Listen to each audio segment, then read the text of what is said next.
Welcome. Thanks for joining us today. I'm Ginger Lou, and I'm Greno. and we are interviewing Rudolph Ciarfella. Sorry, I'm wonderful with names. And we are here in Ocean Beach at his art studio, and we're going to do a little tour and find out about what makes him tick. No, he's so what do you want to say about you? Hi, welcome. And yeah, let's get going and get to know each other.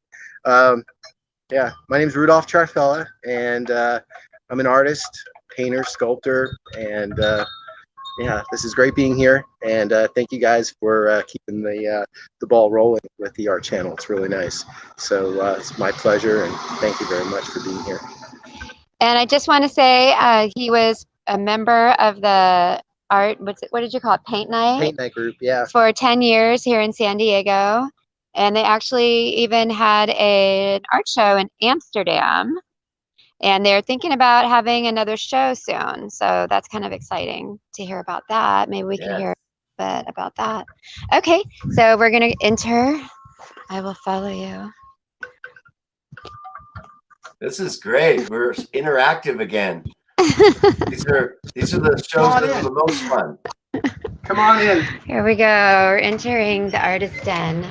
Thank you for inviting us into your house, Rudolph. Oh, my pleasure. Aloha. Welcome. So yeah, this is my studio here in Ocean Beach, and wow. It's so vibrant. Great place to do artwork. You know, Ocean Beach is a bit of a vortex. A lot of great energy here. And I've been at this particular studio for about 3 years now, 3.5. And yeah, I've produced just about every painting that you see here. Yeah, every one of these paintings has been produced here inside this studio here. So yeah, I'm still working on this one right here. That's why it's on the easel. And yeah, so. Do you ever paint outside? Do you have a nice outside area? I do sometimes do drawing and we'll paint a little bit outside, but primarily I am like a studio artist because the light, even though plein air painting is really great, you know, getting the natural light. I'll tend to like take photographs and also you know, study, you know, outdoor lighting, but a lot of my work is produced indoors because it's you know, just, you know, I've got so many paints, you know, and it's just to be able to deal with that stuff outside would be quite a chore to be able to set all that stuff up. But I get whimsical sometimes to bring out the you know, the colored pencils and the chalk and stuff like that. And yeah, so. I guess your colors are so vibrant and bright. I guess if the sunlight was shining on that while you're painting it, it might be difficult to see. Glare is a bad thing when you're trying to do art. So, yeah, I could see that. Having the canvas, you know, with the light come across from the left to right, because I'm right-handed, even though I have painted lefty occasionally, especially when I had shoulder surgery. I was working on a big 4-foot by 8-foot canvas, and I had to, I just started it, and I had to paint it left-handed. So ambidextrous. So, yeah. So it's actually quite a nice way of keeping those neurons firing. Yeah, no, that's awesome. That's very smart of you to do that too. So let's start here with this one. I see you painted it in 2016. What was the inspiration for this?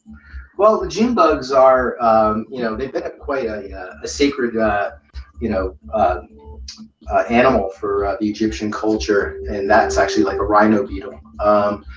And it's just reaching on out to the universe in a way that I believe we're all, you know, able to grasp that there's something that's so infinite and yet so so part of each and every one of ourselves at the same time too. So that's what that piece is sort of about. It's about like a feeling. Autobiography.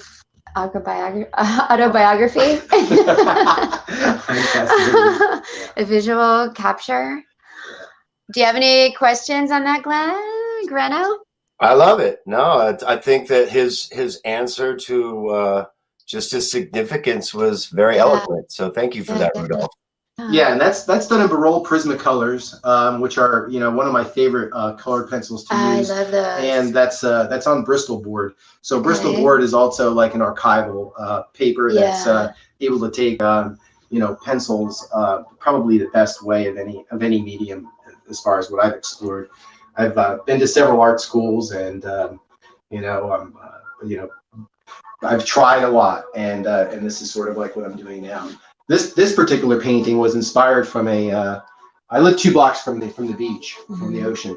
So this piece, I was passing this big century plant, which is this plant right here, and it's a good 16 feet tall, and I watched it kind of like get to the point where it was just blooming, and I thought about it in a way that we all have that internal part of us that has this feeling like I'm blooming. This is like as far as like spirituality goes too. I mean, it's physically spirituality in a lot of different levels. Each one of us can have like this feeling. So of course I had to use our paint night group bird here, our little mascot.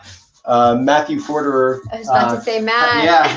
Matthew Forderer is a great artist friend of ours. Darren Cohen as well. Jim DeRock, and we all started doing paint night together. So, we've all been slinging paint for. Who else was in that group? Years. Oh, Chris Martino, Paul Basil. And Paul Basil's pretty big time now as far as his not architecture, but he makes metalwork. For a lot of the restaurants in Little Italy and great fabricator and great designer. So each area, one of us has got like this great gift, and it's a good collaboration. Matthew Forderer is incredible with doing like anything with computer. Jim DeRock, architect. He's the architect extraordinaire. I know he worked on the library in San Diego. And then Darren Cohen, great painter. And instructor too. All these guys have got great heart, great minds, and a lot of skill. So, I've used a lot of different imagery from other artists too. I mean, I've been inspired from a young age. My grandmother was taking me to the Museum of Modern Art, Guggenheim, the Smithsonian, all these things when I was a little kid, growing on up in the East Coast.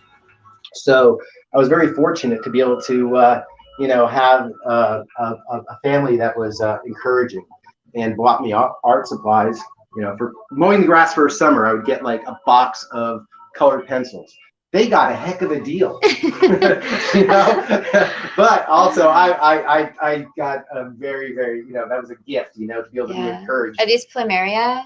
Those are plumerias, and again, all these things are things that I get from my garden and from the walks around. Do you ever use spray paint, or is this? That's all oil paint. All by oil. hand. All oil. I don't use any spray paints on my artwork. Gotcha. So this is another piece here with this here. It also has the paint night, mascot here, and then I believe I also have it here done in another form. Oh yeah. That's like me with my hummingbirds, I guess. Yeah. So it's just sort of like an art language, each and every one of us, that are artists, develop like a language where basically symbols and colors have different vibrations, and they have a tone, and it's a language.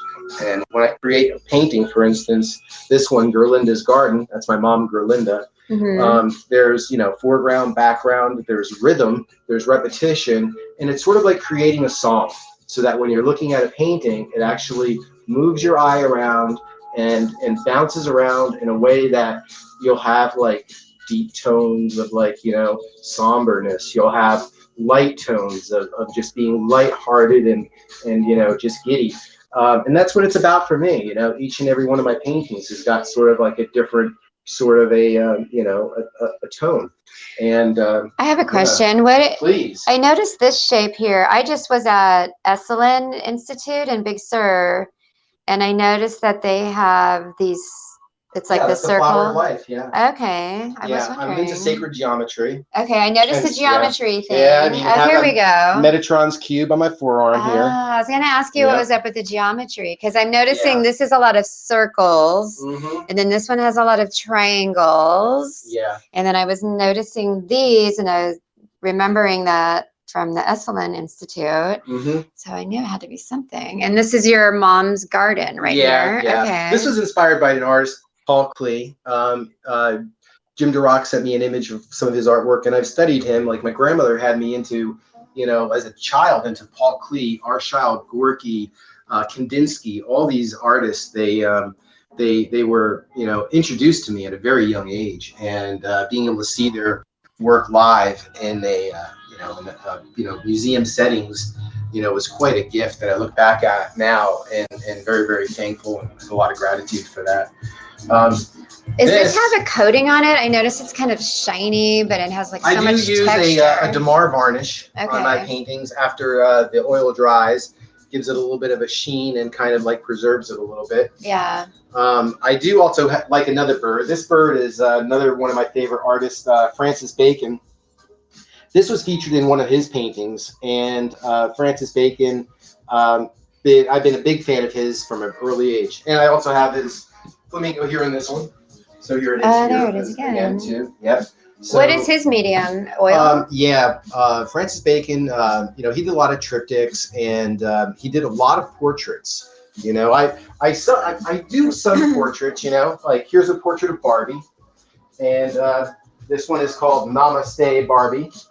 And this one is, there's a lot of different levels to this. It may look just like a simple painting of a yoga. Oh, there's that again. Yeah, it may look like just like a simple, portrait of Barbie, but there's a lot of layers to this. Of course, Barbie is, plastic, and Barbie is, the quintessential, proportionately, not accurate at all to what most women's bodies are, but yet these girls today are just brought up with it being such a format to follow with how they're supposed to be depicted as they get older, which is unrealistic and also is not really quite good for their self-esteem.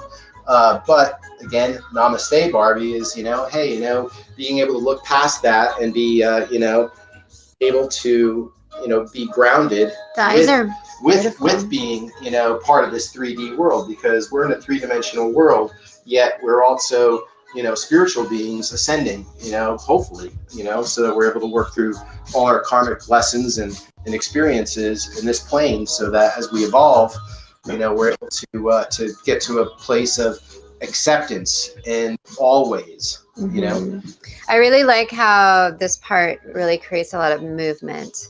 Yeah, movement is important in a painting. Having a stagnant painting where your eye just kind of sits still on it is kind of boring. Like putting things sometimes in the center can do that, but like for instance, and the hair. This one is sort of like a the hair is really nice. Stagnant piece too. But thank you. Yeah. Wow. Yeah. You paid a lot of attention to detail.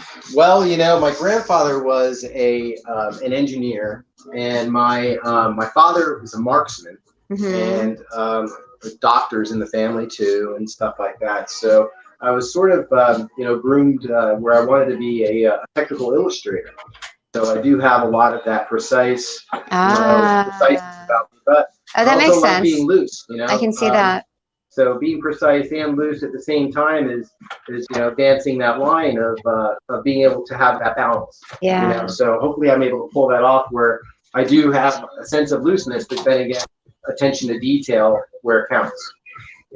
This one is kind of Kandinsky. No, not Kandinsky. Who was the one that did the? Oh no, the woman when it has the gold and all the different. Oh yeah, that's who is that? Is it not Kandinsky? Oh no, you're talking about not Gauguin. You're talking about sorry, gosh, I can't see. Paul Klimt. Yeah, Klimt. Yeah. Thank you. It's kind of is that Klimt vibe slightly. This is sort of like with the gold. Klimt-esque. Yeah, it's like yellow gold. Yeah, that is wet, so be careful. And So yeah, So this must be your newest piece then. yeah, this is a piece on masonite. This is kind of like a follow up to Gerlinda's Garden. So this is yet to be finished. They still have to do some things in here to bring it to a level where, you know, once I go ahead and I put my RC on there, or the date, or, you know, whatever else. Seems like lately I've just been doing the RC, but sometimes I'll put the actual date on it. So you know, this one is still evolving. And how this one actually started, just like this one, was when I have leftover paint from painting, I'll go ahead and I'll use the palette knife to clear out my my palette, and then build up some texture, and then once I have that kind of like, you know, filled up or whatever, I'm able to dive in, and, you know, when I scratch away in some areas with the fork or whatever I do with it, you know, you get some of these colors. I was wondering what you're using. Yeah. Good old plastic fork. I was clearing out and organizing my art supplies yesterday, and I had this tool that I used to use to scratch on, and I'm like, oh, I haven't used this forever. I'm just going to throw it away. But now I'm like, shoot, I should have saved it. Ginger, I love your pieces, how you will utilize your, you know, your collage work with also like painting, and how you will put like, you know, like touches in there with different mediums too, which is very unique. Thank you. I really enjoy going to your collage show and doing that, and you are an extraordinary artist. Oh my God, thank you so much. Oh, kindred spirits too, for sure. Hugs. So yeah. Hugs. Yeah, awesome. So how about this? What's up with the car? That's like a different element for you. Well, you know, this is called you know, California Paradise. So, you know, what's more California than a Porsche Speedster with the top Porsche. down, you know? And yeah, so I have a Porsche. That's what I say. Isn't yours red though? Yeah, no, mine's black. It's black? Yeah, okay. Black on black. And it's not an old Speedster. Mine's a contemporary Porsche. Okay. And you know, I tend to this piece is, you know, kind of got like the you know, the Birds California of Paradise. sunset. Yeah, the California sunset, the giant bird of paradise. So this is, you know, just sort of a you know, a fun piece without, you know, much, you know, depth or really much meaning behind it, other than just something that's visually appealing. Gotcha. And I see the Nautilus shell. The Nautilus, though, however, does represent something that is a little bit more special to me, because the Nautilus is definitely a you know, an amazing creature. First of all, viral formula.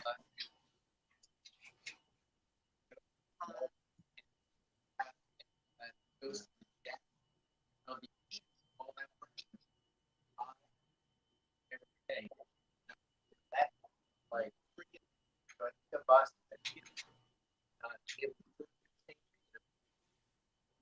what are these? Those are some of the succulents that I've got outside. Of course, they use different colors. So this would be more like a teal, and these are more like pink. But I like to have complementary colors in some areas. So, you know, one thing about being an artist is that you can make up things to be what you want. For instance, yeah, this is definitely not like a typical palm tree. And I see this repetitive pattern again here. Yeah, that is my. What was it called again? This is the Flower of Life design right here. Flower of Life. Yeah. Got you. Yeah, and then there's also like, beautiful. I love the texture. Yep, the forks again. Yeah. Smart. Yeah, it is very, very textural. And you know, the price of oil paints, it's like the price of gasoline, very expensive. It creates a richness and a special like depth. Yeah, this one hasn't even been varnished yet, but because of the quality of paint, I'll use like Windsor. They're very, very expensive, especially red and stuff like that. So people don't think about it, like looking at a piece of art. They don't realize painting like this has got probably about $300. Oh my and if you're painting on linen, you know, the background, if you're like painting on that could be like $100 size too. Yeah. I mean, so you know, you're close to like $500. And this one's unique. This one is a different vibe. This one's a lot more like calming. This has a different like meditative vibe. Like where those creating like excitement and vibrancy and movement. Yeah. This one friend of mine got me,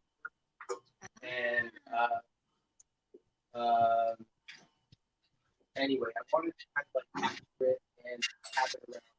Yeah. It's kind of like feeling a little bit, it was a girlfriend. She gave it to me on national wedding party. Aww. So I felt sentimental. That's really sweet. especially.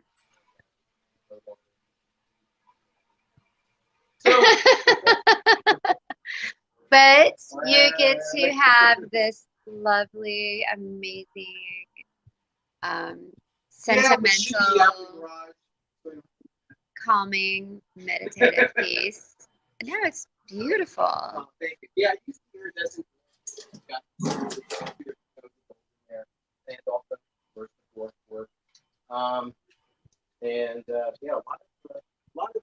lot of things that have a lot of good meanings. Like for instance, this king palm tree at back this thing is across the street, and this is a teepee that I actually carved teepees and totems.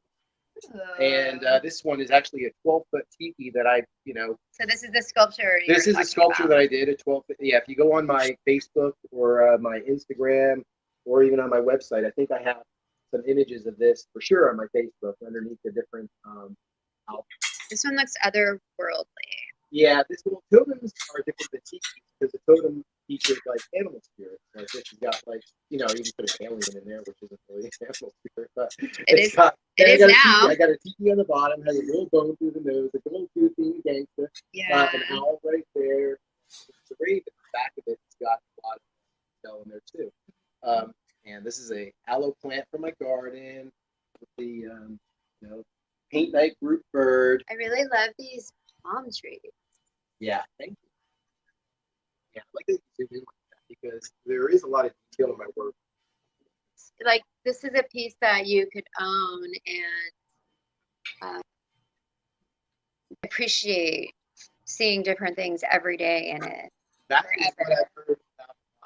Yeah, look at it and that just come to light more and more. Like there's my pet raven right there, or crow, tattoo. Comes to visit me every day, and very, very spiritual bird, very special bird to me. So your muse is that bird your muse? Yeah, my muse. Yes, my muse that will stay with me. So do you have a website? I do. Okay. Yeah, it's Rudolph.com.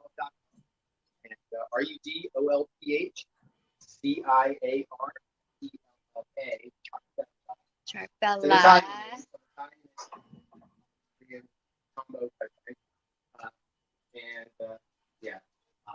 So this is the bonsai tree, the Monterey pine apple that I trimmed.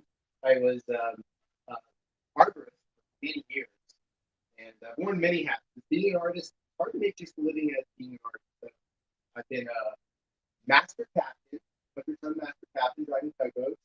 I've been a kayak guy, high speed and mountain.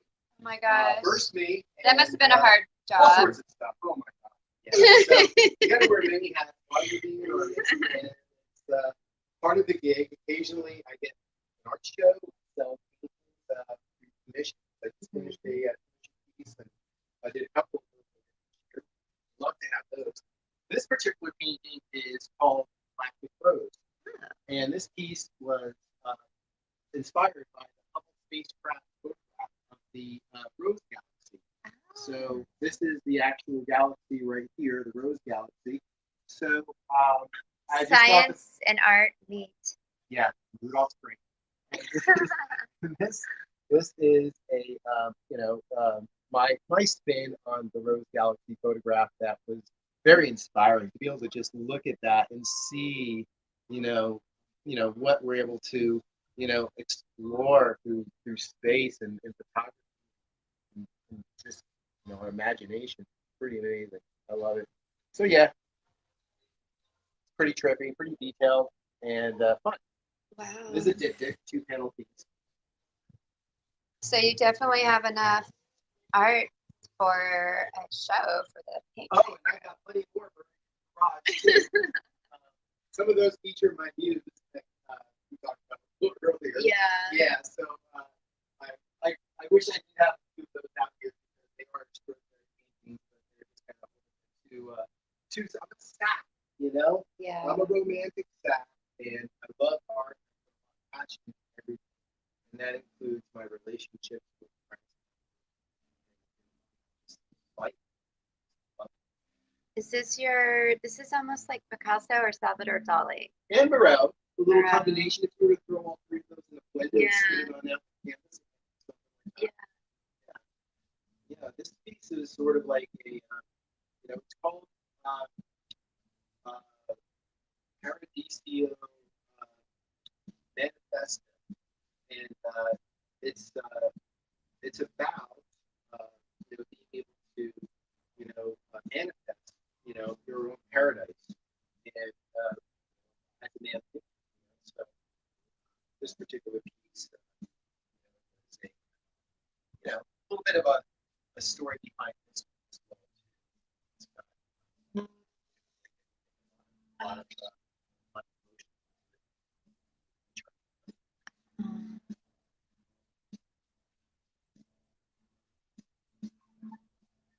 you just get.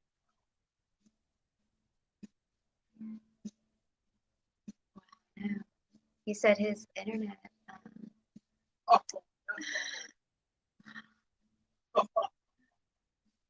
Well, I guess he's dropped out, but we're still on.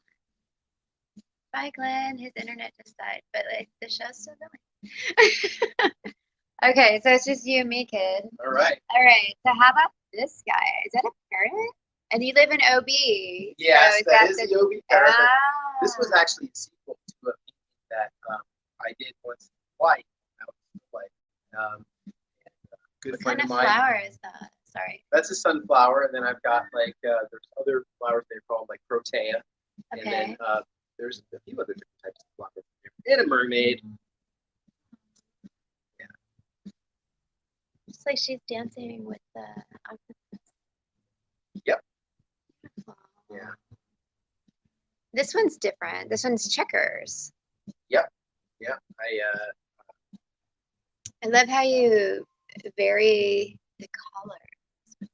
That's amazing. It's almost like pixelated. I love how you so that's part of your thing too. I love it.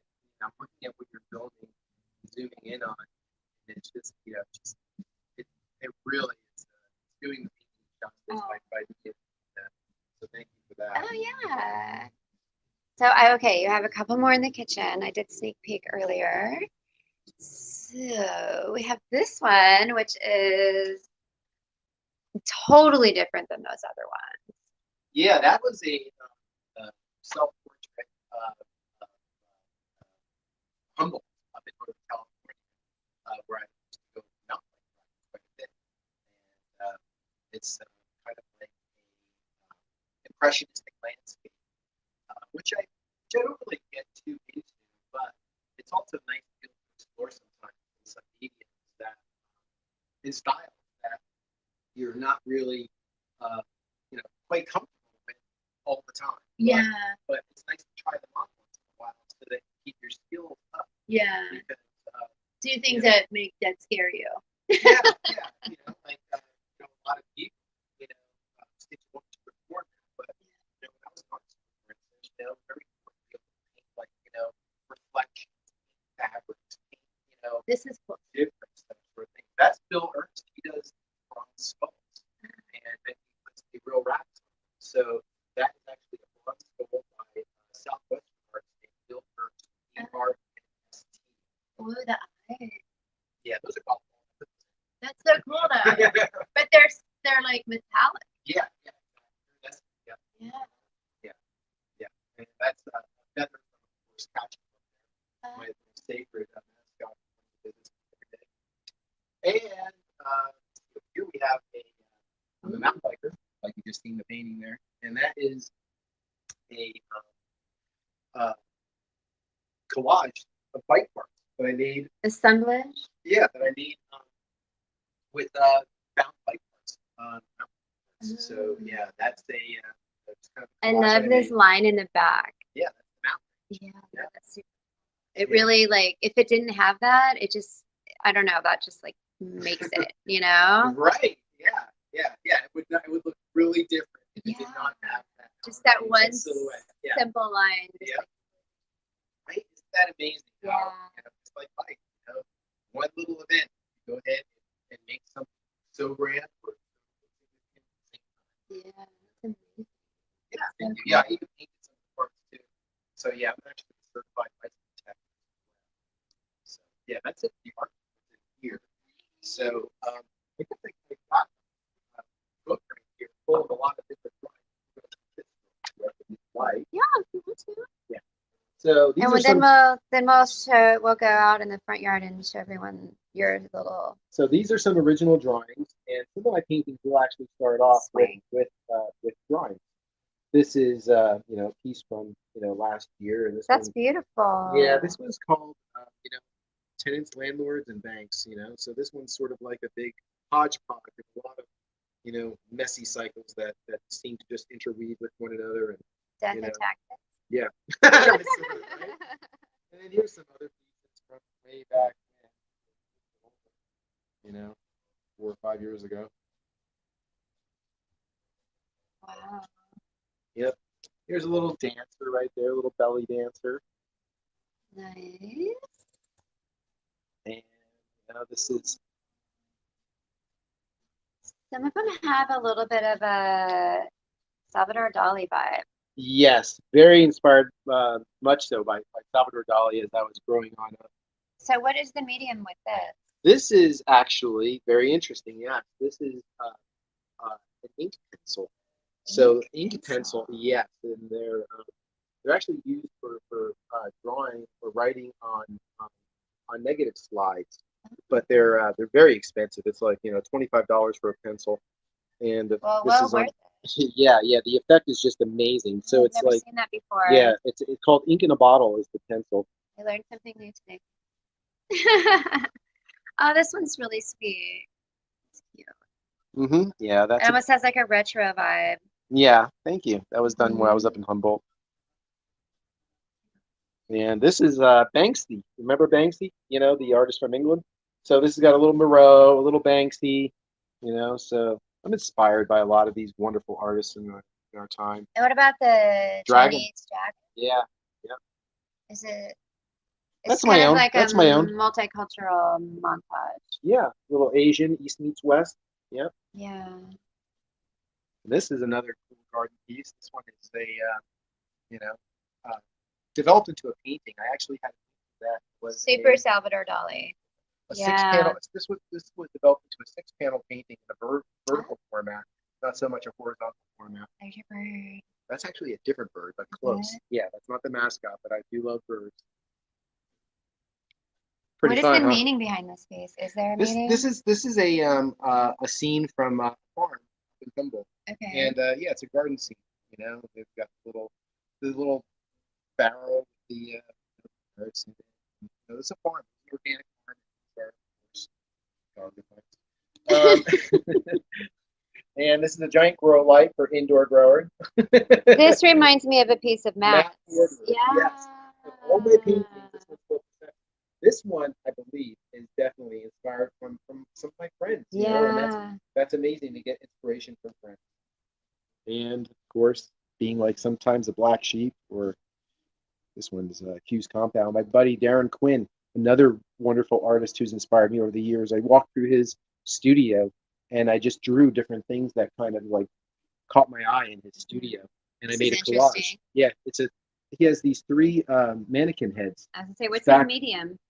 This is a all these are 3-dimensional images at his place, or 3-dimensional objects rather that I sculptor. He's a sculptor. No, he's a painter. He's a quadriplegic artist, and he does a lot of work on the computer. Definitely recommend you check out his place, Darren Quinn, Quinn, and these are just some 3-dimensional objects that he had. Like this was a Picasso vase right here that he has in his place, and all these things were just around his compound. So I kind of like made a collage while I was there, organizing it in a way that has that flow, a little bit of foreground, midground, background flow. So are these counting sheep? Counting sheep. Okay, I was like, there's a black sheep. There's numbers on them. Yeah, the numbers are sort of symbolic too. Then for sheep their, is like could be like you're following blindly, like a herd. right. Okay. But old number 11, look at him. American dreaming. And an inverted flag. What are you trying to say with this piece? I'm just trying to say that you know, American dreaming, and you know, sometimes it seems like we're just sheeple following the herd, and sometimes I feel like we are in decline. So which one are you? I'm probably 11.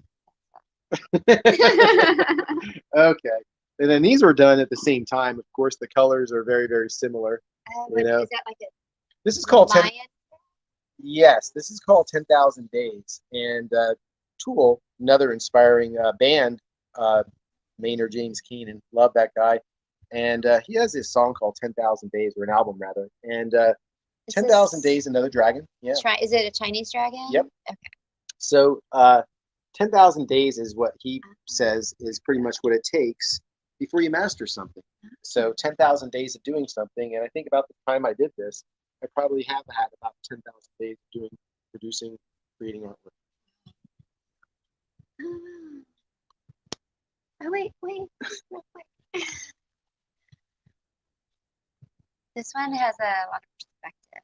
Mm-hmm. Yeah. Wow. It's like you're gazing into it.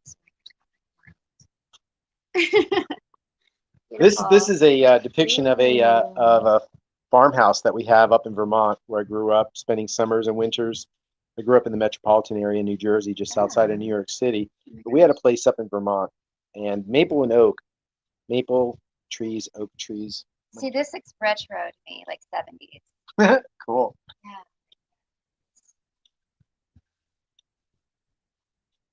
Yeah, and it's the subtlety of like the colors too that I like in this piece too, Yeah. like the ivory white with the white. I think the use of the black and white, like the gray, the monochromatic gray with splashes of color, give it a lot more depth. Yeah, and it's also like a seasonal, how the trees are bearing over time. Yeah, some of the evergreens still are green there, but yeah, it's sort of Wow, like this one's amazing.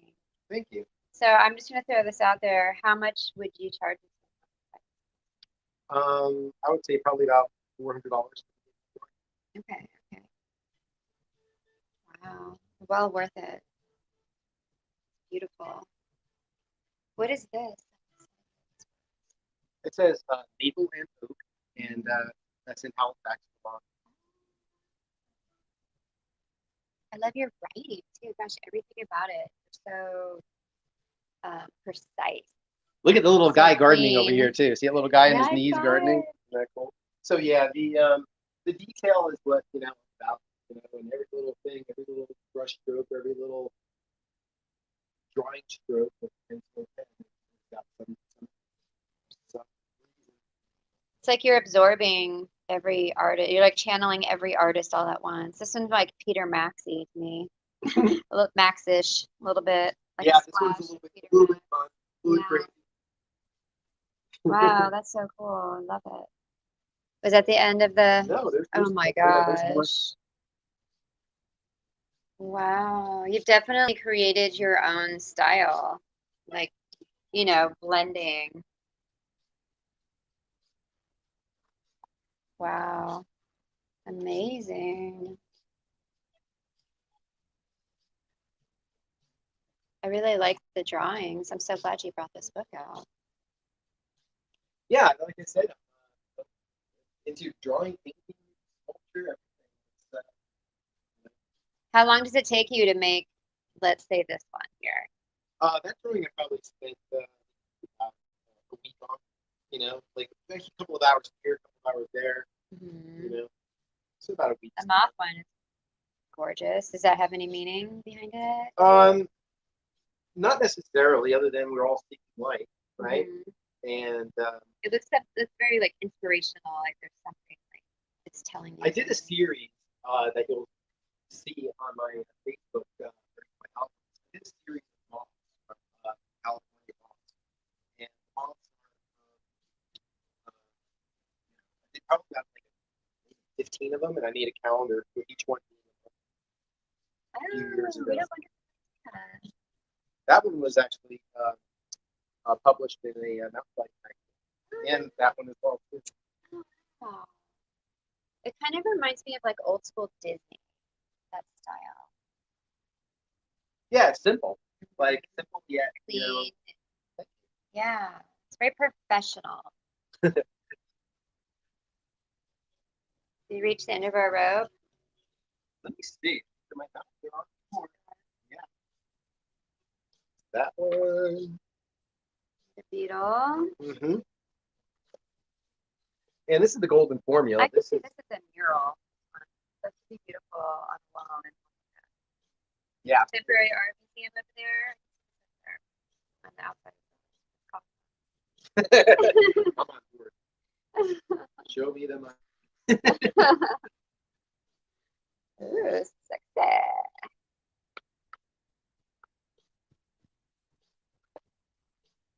There's a couple studies from plants.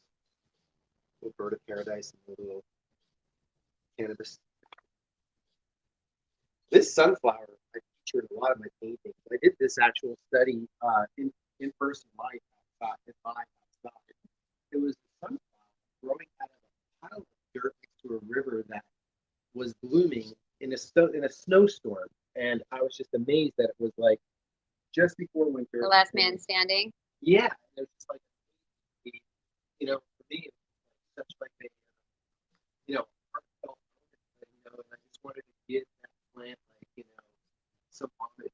Yeah. Like, I feel like it could live forever, So I did. I fertilized it in, ink on paper, and peaches and a lot. So you're kind of sentimental. Oh, yeah. That reminds me, after we had those big wildfires that went through years ago, I went hiking at Lake Hodges and it was just completely barren. There was nothing there. It was all burned down, but there was one sunflower Right. right by the lake. Like Yeah. I took a picture of it. I didn't draw it, but that's wonderful. Yeah, it's the same sort of. Yeah. Sanford Wilcox, he's a great artist, and he dressed up as Pan for a painting session. Oh. And I felt compelled to draw him. I would have drawing from a live. So I like doing live studies with people. Did you use like figure drawing? Oh yeah, I've taken like 20 classes. No, I mean for paint night, you all. Oh yeah, we do that. Yeah. And anybody who's able to do whatever they want. That's Yeah. one thing. You want to play the bongos, if you want to, explore whatever. See, here's a sunflower. I have to find that picture. Yeah, that sunflower is featured in a lot of my paintings. And like I said, I've got a bunch of them in the garage. Survival. Got a bunch of paintings in the garage. I love jellyfish. Yep. And this one was actually. This is kind of the fork technique, but Yeah, but this one's about scratching. Just kind of falling away. This was made for my buddy Kenny. He died of a heroin, overdose, and he was just clawing and scratching away, and kind of like, just going through the life. Eventually, so this piece I was kind of working through my emotions, so growing up with him, being a childhood, and having him pass away. Will always be special in my heart. And we got some Zen. Love the Zen. And on my license plate. And that's my hand. My hand right there. That's right. What is your all-time favorite piece? Oh my goodness. I probably cannot answer that question. I love a little bit about each area. Yeah. And in the moment that I'm creating, they are my favorite piece, and that's how the monks would create these mandalas. It's just about being in the moment. And I think I'm just so thankful to be able to like create and have this art, come out here for everybody to appreciate. So I want to say thank you so much for welcoming us into your studio. My pleasure. Thank you so much. And I hope this interview actually captures and gets aired. Yeah. We're having some Wi-Fi issues, so hopefully it's able to get to you guys and you get to appreciate hearing my voice, experiencing some of the cuteness of the Ginger Blue. Oh my gosh. So we are going to do one more thing. Okay, what we're doing. There's this swing that he made also. Oh yeah, the famous Ocean Beach skateboard We're swing. gonna close the shop. It's genius. Well, Ginger Lou, I think I want to grab your camera and let you swing on it. Can we do that? Yeah, yeah. Okay, which way is it facing now? Here we go. Okay. Get ready. We are going to see Ginger Lou swinging on the famous Ocean Beach skateboard swing made with a mooring line and a little mini skateboard. Here she is, looking as adorable as possible. Yep. Very cute. Don't jump right now while I'm in front, please. Or if you do. All right. Well, hopefully you guys all had a wonderful time enjoying our company, and thank you very much, Ginger Lou. You're awesome. You. Yes. Aloha and mahalo. Namaste.